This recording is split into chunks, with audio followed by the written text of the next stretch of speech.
సంగీతం కోసం చెవులు కోసుకుంటారనే మనుషుల గురించి విన్నాం. కానీ సంగీతం కోసం చెవుల్నే కోసుకుపోయే దయ్యాల కథ వినాలి అని అనుకుంటే ఈ దయ్యాల దర్బారు కథ వినండి. జపాన్లో ప్రాచీన వీరుల గాథల పాటలు కట్టి పాడుకునేవాళ్ళు. వాటిని ప్రజలు విని ఆనందించేవారు. ప్రాచీన వీధులలో ఒక ప్రముఖుడు ఉండేవాడు. అతను సముద్రం మీద శత్రువులతో పోరాడుతూ చనిపోయాడు. అప్పుడు అతని భార్య శత్రువుల చేతికి చిక్కడం అవమానకరమని భావించి తన కొడుకుతో సహా సముద్రంలోకి దూకి ప్రాణాలు తీసుకున్నది. హోల్బీ అనే గుడ్డివాడు ఏకతార మీద ఇలాంటి వీరగాథలు పాడుతూ డబ్బులు సంపాదించేవాడు. ఆ డబ్బులు దాచడానికి వాడికి ఇల్లు వాకిలి లేదు.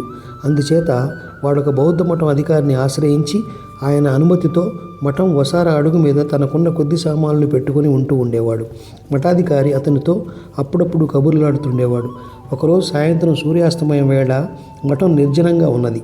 హోల్బీ వసారా స్తంభాన్ని ఆనుకొని కూర్చుని చిన్నగా పాట పాడుకుంటున్నాడు. ఆ సమయంలో ఎవరో వచ్చి వాడి చేయి పట్టుకొని, హోల్బీ, నువ్వు చక్కని పాటలు పాడతావని మా రాజుగారికి తెలిసింది. ఆయనకు నీ పాటలు వినాలని ఉన్నదట. నిన్ను తన దగ్గరికి తీసుకురమ్మన్నారు. పోదాం పద అన్నాడు. రాజుగారు పిలుస్తుంటే వెళ్ళక తప్పదు కనుక హోల్బీ ఆ మనిషి చేయబట్టుకుని నడుస్తూ వెళ్ళాడు. వాడు దర్బారు చేరుకున్నట్టు హోల్బీ గ్రహించాడు.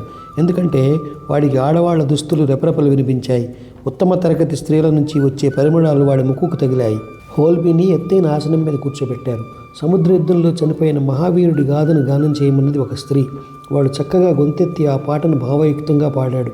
తనను ఆ పాటను పాడమన్న స్త్రీ పాట వింటూ వెక్కటము ఏడవడము వాడికి వినిపించింది. ఆ పాటలో వచ్చిన మహావీరుడి భార్య ఆ స్త్రీ అని వాడికి తెలియదు. హోల్బీని దర్బారుకు తీసుకుపోయిన మనిషే అతన్ని తిరిగి మఠానికి చేర్చి, ఇలాగే ఒక వారం రోజుల పాటు దర్బారుకు వచ్చి పాడావంటే మా రాజుగారు నీకు మంచి బహుమానం ఇస్తామన్నారు అని చెప్పి వెళ్ళిపోయాడు. 2-3 రోజుల హోల్బీ దర్బారుకు వెళ్ళి వచ్చాడు. రాత్రిపూట అతను సావిడి అరుగు మీద ఉండడం లేదని మఠాధికారికి తెలిసింది. గుడ్డివాడు కదా, ఎక్కడికి పోతున్నాడని ఆశ్చర్యం వేసి హోల్బీని కనిపెట్టి చూడమని ఆయన 2 నౌకర్లను వినియోగించాడు.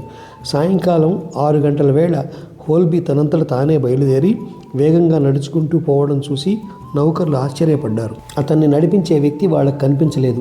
వాళ్ళు హోల్బీని అనుసరించి శ్మశానానికి వెళ్ళారు. అక్కడ వాడు ఒక ఎత్తైన బండ మీద కూర్చుని ఏకతార మీటుతూ పాట ప్రారంభించాడు. అది చూసిన నౌకర్లు హోల్బీని సమీపించి చెరొక రెక్క పట్టుకుని మఠానికి లాక్కొచ్చి మఠాధికారి ముందు కూలవేశారు. హోల్బీ ఆయనతో జరిగిందంతా చెప్పాడు. అంతా వీరి మఠాధికారి ఆశ్చర్యపోయాడు. ప్రాచీన వీరులు యుద్ధాలు చేసిన ప్రదేశము, శ్మశానము ఆ మఠానికి సమీపంలోనే ఉన్నాయి. ఆ వీరుల ప్రేతాత్మలు తమ కథలను వినడానికి హోల్బీని రోజు తీసుకుపోతూ ఉండాలి. నిన్ను తీసుకుపోయి పాడిస్తున్నవి దెయ్యాలు. వాటితో స్నేహం చేశావంటే అవి నిన్ను సర్వనాశనం చేస్తాయి అని మఠాధికారి హోల్బీతో అన్నాడు. హోల్బీ భయపడ్డాడు. మఠాధికారి వాడికి ధైర్యం చెప్పి, ఈసారి ఆ వ్యక్తి నీకోసం వచ్చినప్పుడు నువ్వు పలకనే వద్దు అని వాడి శరీరం అంతటా మంత్రాక్షరాలు రాశాడు. అయితే ఆయన హోల్బీ చెవుల మీద మంత్రాక్షరాలు రాయడం మర్చిపోయాడు. అందుచేత హోల్బీ కోసం మరొకసారి వచ్చిన దయ్యానికి హోల్బీ శరీరంలో చెవులు తప్ప ఏమీ కనిపించలేదు. ఆ దయ్యం హోల్బీ చెవులు పట్టుకుని బలంగా లాగి తెంచుకుపోయింది. హోల్బీకి భరించరాని వేదన కలిగింది. కానీ ఆ బాధను సహించి అతడు కిక్కురు మనకుండా ఊరుకున్నాడు.